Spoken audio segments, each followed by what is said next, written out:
Snow fell in slow, silent sheets, thick enough to muffle the world and erase tracks almost as soon as they were made.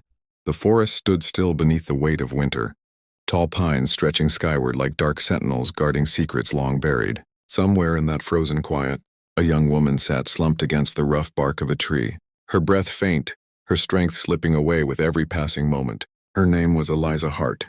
She did not remember how long she had been there. Time had lost meaning once the pain had settled into her chest, and the cold had begun to bite. Through her torn dress, the fabric clung to her, stiff with snow and dampness, marked with dark stains that told a story she could barely recall. Her head drooped forward, black hair spilling over her shoulders. Her eyes half closed as if sleep might offer escape. But sleep in the wilderness was dangerous. The wind whispered through the branches, carrying with it the creak of trees and the distant snort of a horse. That sound, soft but real, pulled Eliza back from the edge. Her lashes fluttered. She tried to lift her head, failed, and let it rest again against the tree. Footsteps crunched through the snow. They were heavy, deliberate, not the hurried steps of a predator, nor the careless ones of a wanderer. Whoever was coming knew this land. A tall man emerged between the trees, his figure outlined by falling snow. He wore a wide-brimmed brown hat pulled low, its edges dusted white. A weathered leather vest covered his wool shirt, and a revolver hung at his side, not drawn, but close enough to suggest caution was second nature to him. His horse followed behind, reins loose, breath steaming in the cold air. The man stopped when he saw her. For a long moment he did nothing at all. In his years riding through mountains and frozen plains, Caleb Boone had seen many things. Abandoned wagons, frozen camps, bodies claimed by winter. Survival taught a man not to rush, not to hope too quickly. Yet something about the way she sat there, fragile and small against the massive tree, struck him deeper than he expected. He knelt slowly, boots sinking into the snow. "Hey," he said, his voice low and careful, as if the forest itself might break if he spoke too loudly. "Miss, can you hear me?" No response. Caleb reached out but stopped short of touching her. He looked closely now, the shallow rise and fall of her chest, the faint color still clinging to her lips. She was alive, barely. He exhaled, a cloud of breath fogging the air. "That's good," he muttered. "That's real good." His gloved hand brushed snow from her shoulder. The fabric of her dress was thin, completely wrong for this weather. Whoever she was, she hadn't planned to be out here. Or maybe she'd never been given the choice. Eliza stirred at the contact, a faint sound escaping her throat. Her eyes opened just enough to reveal dark, unfocused pupils. Don't leave me," she whispered, the words barely more than breath. Caleb's jaw tightened. "I ain't going anywhere," he said firmly, though she likely couldn't hear him clearly. "You're safe now." Safe. The word felt heavy, almost dishonest in a world like this. Still, he meant it. He shrugged out of his coat and carefully draped it over her shoulders, wrapping it as best he could without moving her too much. She was cold, dangerously so. He needed shelter, warmth, and fast. The cabin, it was still a mile away, tucked deep in the woods. A hard ride in good weather, nearly impossible on foot with an injured woman in his arms. Caleb stood and glanced back at his horse. "Well, girl," he said softly to the animal, "looks like we're testing our luck today." He knelt again, sliding one arm behind Eliza's back and the other beneath her knees. She weighed less than he expected, like winter itself had been stealing pieces of her. As he lifted her, she winced, a sharp breath catching in her chest. "Easy," he murmured.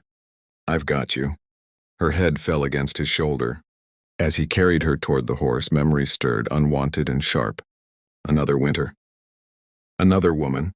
Another time he'd arrived too late. He pushed the thought away. Not this time. He secured her carefully in front of him on the saddle, wrapping her tighter in his coat. His arms braced around her to keep her steady.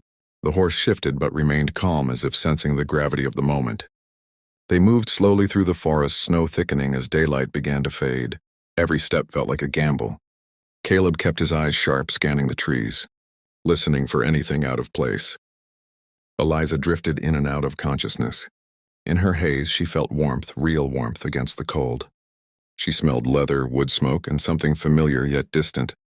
A voice reached her, steady and calm, pulling her back whenever darkness threatened to take her completely. She tried to speak again. "My brother," she whispered. They took him." Caleb leaned closer, straining to hear. "What's that, miss?" Her head shifted weakly, words dissolving before they could fully form. By the time the cabin finally came into view, a small, sturdy structure half buried in snow, the sky had darkened into deep blue. Caleb dismounted quickly, lifting Eliza down with careful strength.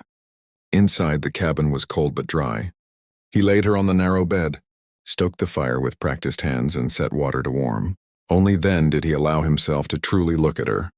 She was young, too young for the kind of fear etched into her face even in sleep. Caleb sat beside the bed, removing his gloves. "Who did this to you?" he asked quietly, though no answer came. Outside, the wind howled, and somewhere beyond the frozen pines, the past was already catching up to them both. The fire crackled softly, filling the cabin with a wavering orange glow that pushed back the darkness inch by inch. Shadows danced along the wooden walls, stretching and shrinking as the flames took hold. Caleb sat nearby, methodically tearing strips of clean cloth, his movements calm but his mind anything but. Eliza lay still on the bed, her breathing steadier now, color slowly returning to her cheeks. The warmth had begun its quiet work. Though the damage done by cold and fear could not be undone so easily, Caleb had seen wounds like hers before. Not all of them were visible. He dipped a cloth into warm water and gently cleaned the marks on her skin, careful not to cause pain. She stirred once, a faint frown forming before smoothing again. When he was done, he stepped back, giving her space. For a long while, he simply watched the fire. It had been years since anyone else had slept under this roof. The cabin had once belonged to a trapper who taught Caleb how to survive winters like this, how to read the snow, how to listen to silence. After the man passed, the cabin became a refuge, a place to disappear when the world grew too loud. Caleb thought he'd left his days of rescuing strangers behind. Apparently, winter had other plans. Eliza woke slowly. The first thing she noticed was warmth. Not the cruel, biting cold she remembered, but a steady heat that wrapped around her like a blanket. The second was light, soft, flickering, unfamiliar. She tried to sit up. Pain flared, sharp enough to steal her breath. "Easy," a voice said immediately. Her eyes snapped open. Caleb was there, sitting in a chair near the bed, his posture relaxed but alert. He didn't move toward her, didn't crowd her space, just watched with steady eyes. "Where am I?" she asked, her voice hoarse. "Safe," he replied. "Cabin in the woods. You were near frozen when I found you." Her gaze flicked around the room, taking in the rough wooden walls, the fire, the simple furnishings. Confusion gave way to memory and memory to fear. "They're going to come back," she said suddenly, panic rising. "I couldn't outrun them. I tried, but—" Caleb held up a hand, calm and grounding. "Slow down," he said. "You're hurt. No one's coming here tonight. How do you know?" she demanded weakly. "Because I've been living in these woods a long time," he answered.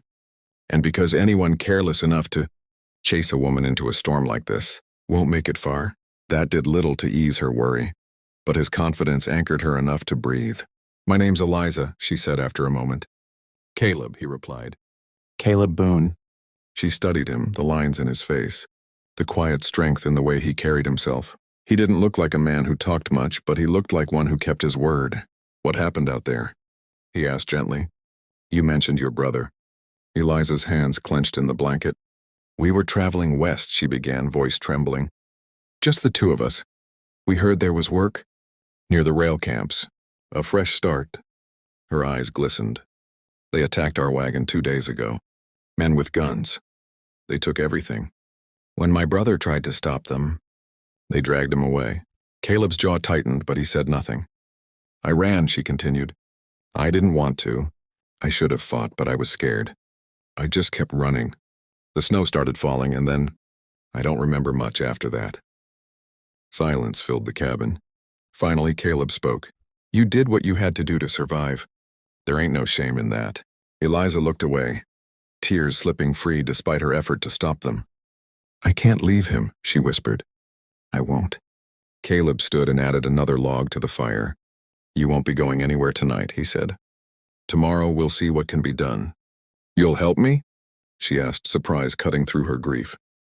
He met her gaze. "I don't turn my back on folks who need help," he said. "Not anymore." The fire popped, sending sparks up the chimney. Outside, the storm began to ease, leaving behind a vast white silence. Somewhere beyond the trees, answers waited, along with danger neither of them could yet fully imagine. Eliza leaned back against the pillows, exhaustion finally claiming her again. As sleep took her, one thought remained steady in her mind. For the first time since everything had gone wrong, she was not alone. And as Caleb watched the snow fall outside the window, he knew the quiet life he'd built for himself was ending. Winter had brought her to his door for a reason, and by the time it was done, neither of them would walk away unchanged.